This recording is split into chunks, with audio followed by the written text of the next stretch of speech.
ចឹងហើយព្រះតម្រេះរបស់ព្រះអង្គដែលជួយគ្រប់រាជធានីខេត្តទាំងមកគឺអាចប្រមូលបានព័ត៌មាន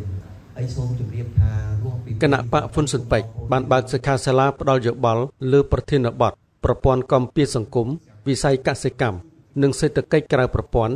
ដើម្បីប្រមូលស្ថានភាពពិតជាក់ស្ដែងរបស់ប្រជារាស្ត្រនិងសង្គមកម្ពុជាសម្រាប់ធ្វើបទអន្តរាគមន៍នៅក្នុងអង្គសមាជរដ្ឋសភានិងព្រឹទ្ធសភាដែលនឹងប្រព្រឹត្តឡើងនៅថ្ងៃទី2ខែមិថុនាឆ្នាំ2025ខាងមុខកម្មវិធីបានប្រព្រឹត្តឡើងនៅថ្ងៃទី29ខែឧសភាឆ្នាំ2025នៅទីស្នាក់ការកណ្ដាលគណៈបកហ៊ុនស៊ុនពេជ្ររាជធានីភ្នំពេញក្រោមព្រះអធិបតីភាពព្រះអម្ចាស់នរោត្តមចក្រាវុធព្រះប្រធានគណៈបក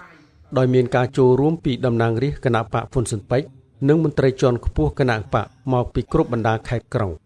ក្រុមសិក្ខាកាមបានធ្វើការពិភាក្សាគ្រប់ទិដ្ឋភាពដើម្បីរកហេតុផលពិតប្រាកដអំពីស្ថានភាពរស់នៅរបស់ប្រជារាស្ត្រនិងសង្គមជាតិដែលពាក់ព័ន្ធទៅនឹងប្រធានបទខាងលើ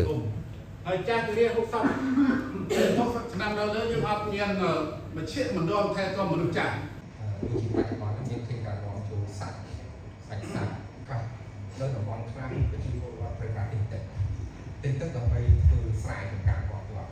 វិបត្តិសង្គ្រាមវិបត្តិផ្សេងៗនេះកំពុងតែកើតឡើងនៅទូទាំងពិភពលោកហើយជាពិសេសកម្ពុជាយើងថាមកជាប់ថាបញ្ហាហ្នឹងប៉ុន្តែផលជាក់ស្ដែងបងប្អូនប្រជារាស្ត្រជាពិសេសកម្មការលើកឡើងហ្នឹងអ្នកលក់ដូរតូចតាចនៅតាមទីផ្សារអីសិតតែមានការត្អូញត្អែរថាគាត់បាត់បង់ចំណូលអញ្ចឹងទន្ទឹមនេះក៏មានសំណុំពរជាច្រើនមកដល់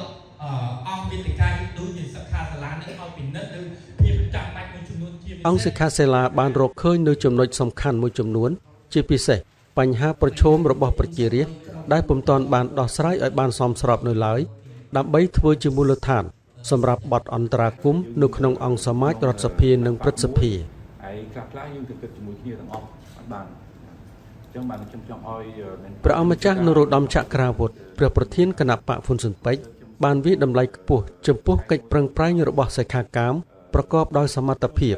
និងទទួលបានផ្លែផ្កាយ៉ាងល្អនៅក្នុងសិក្ខាសាលានេះគឺជាកិច្ចប្រជុំដ៏មានសារៈសំខាន់មួយក្រោយពីគណៈបកហ៊ុនស៊ុនពេជ្របានជាប់ឆ្នោតជាតំណាងរាស្ត្រអស់រយៈពេលពាក់កណ្ដាលអាណត្តិដែលតំណាងរាស្ត្រនិងក្រុមការងារគណៈបកនៅមូលដ្ឋានទាំងអស់បានជួបគ្នាទូលថ្វាយព្រះប្រធានអំពីកិច្ចការដែលខ្លួនបានបំពេញជាពិសេស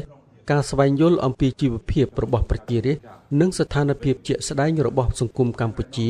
ដើម្បីរកដំណោះស្រាយស្របតាមគោលនយោបាយគណៈបករាជានិយមហ៊ុនស៊ុនពេជ្រខ្ញុំសង្ឃឹមថាភាពចូលដែលយើងប្រមូលបាននៅថ្ងៃនេះ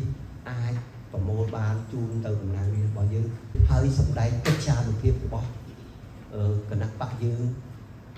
តំណាងរាស្ត្រយើងក្រោមការដឹកនាំរបស់ព្រះអង្គ